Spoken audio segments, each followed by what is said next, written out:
Pemerintah Lampung Utara menetapkan kegiatan belajar mengajar atau KBM tatap muka di sekolah akan serentak dimulai pada hari Senin 8 Maret pekan depan.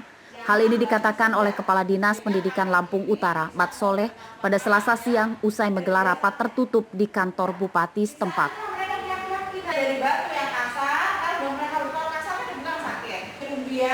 Yang bisa dimanfaatkan untuk keperluan hidup.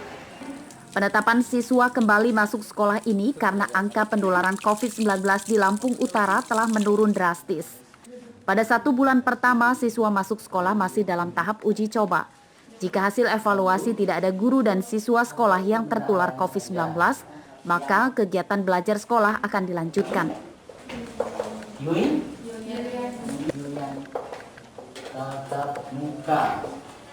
Dan sebaliknya, jika terjadi klaster baru penularan COVID-19 di lingkungan sekolah selama masa uji coba itu, maka siswa belajar di sekolah akan dihentikan dan kembali ke kegiatan belajar mengajar secara daring. Jadi kalau setelah kita berkoordinasi dengan Pak Bupati kemarin, kalau tidak ada halangan, yang pertama angka positif, terkonfirmasi positif di Lampung Utara terus menurun dan sekolah-sekolah sedang mempersiapkan segala sesuatunya, terutama dari protokol kesehatan, berkoordinasi dengan puskesmas yang ada. Insya Allah pada minggu depan kita akan mulai.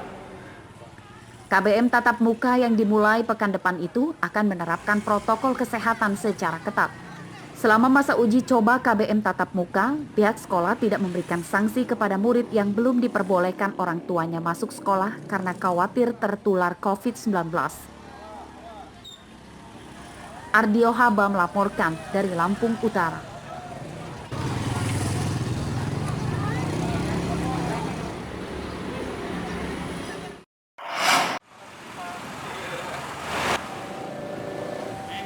Pembangunan jembatan layang atau flyover Sultan Agung Bandar Lampung pada Selasa siang sudah hampir rampung. Progres pembangunan diklaim Dinas Pekerjaan Umum setempat sudah memasuki 95%. Selain tahap penyingkiran sisa material bekas pembangunan, pekerjaan yang belum dilakukan hanya pengecatan saja.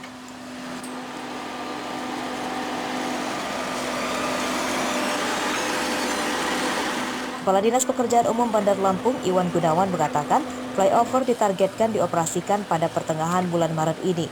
Proses pengecatan diperkirakan akan rampung dalam waktu 5 hari ke depan. Setelah pengaspalan, kemudian kita pengecatan kira-kira 5 hari, kemudian pemasangan join ya antar bidang itu dipasang penahan itu kira-kira 3 hari. Jadi saya perkirakan di pertengahan Maret flyover ini sudah operasional. Target pembangunan flyover Sultan Agung molor hampir selama 3 bulan karena pengerjaannya sempat dihentikan sementara terkait kendala perizinan dari Kementerian dan PT KAI.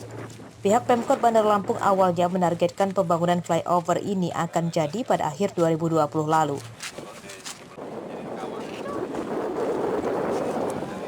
Flyover Sultan Agung Bandar Lampung ini dibangun dengan panjang 300 meter dan lebar 10 meter yang melewati di atas rel kereta api.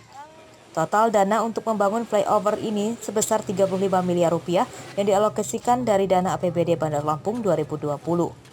Flyover Sultan Agung ini diklaim nantinya bisa mengurai kemacetan arus lalu lintas di jalur ini yang sering macet khususnya saat ada kereta lewat. Jeffrey Arifin melaporkan dari Bandar Lampung.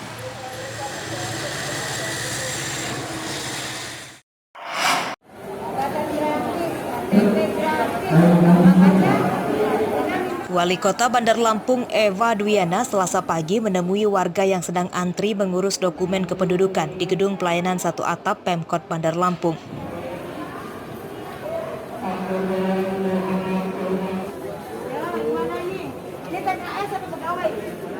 Selain mengimbau warga yang antri tetap mematuhi protokol kesehatan, Wali Kota Eva Dwiana yang sedang sidak ini pun juga meminta kepada petugas pelayanan agar lebih cepat dan ramah melayani masyarakat.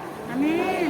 Warga masyarakat Bandar Lampung yang harus lebih fleksibel, lebih ramah, lebih kekeluargaan, karena kan semua warga masyarakat harus kita layani dengan baik, terutama programnya Bunda Eva, terutama dengan Pak Wali Kota yang terlebih dahulu, itu kan untuk pelayanan kita harus baik, dari dukcapilnya, dari semuanya deh, semua pelayanan harus baik. Selain di pelayanan kependudukan, Wali Kota Eva Dwiana juga sidak di kantor pelayanan dinas perizinan serta penanaman modal dan pengelolaan keuangan aset daerah. 3 dinas tersebut disidak karena setiap harinya ramai didatangi warga untuk mengurus berkas usaha dan berkas kependudukan. Jeffrey Arifin melaporkan dari Bandar Lampung.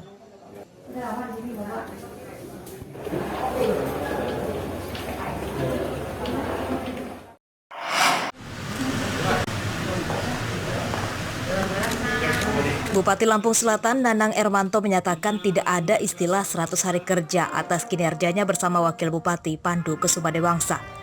Hal ini disampaikan usai menghadiri rapat paripurna bersama DPRD setempat pasca dilantik sebagai Bupati Lampung Selatan pada Selasa siang.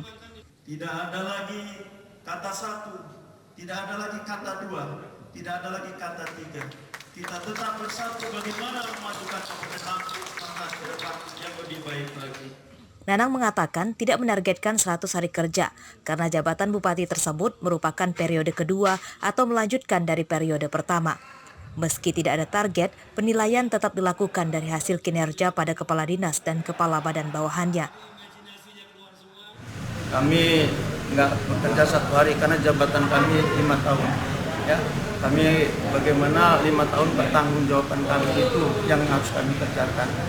Insya Allah dengan tadi kebersamaan gotong royong sama teman-teman media juga bisa membantu bagaimana untuk memajukan Lampung Selatan. Jadi program kami tetap kami tiap hari bekerja. Pada periode pertama lalu, Nanang Ermanto menjabat Bupati Lampung Selatan hanya selama 2 tahun saja, menggantikan Bupati nonaktif Zainuddin Hasan yang ditangkap KPK karena kasus korupsi.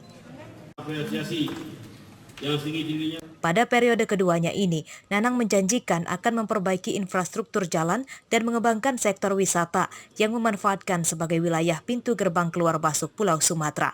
Haris Susanto melaporkan dari Lampung Selatan.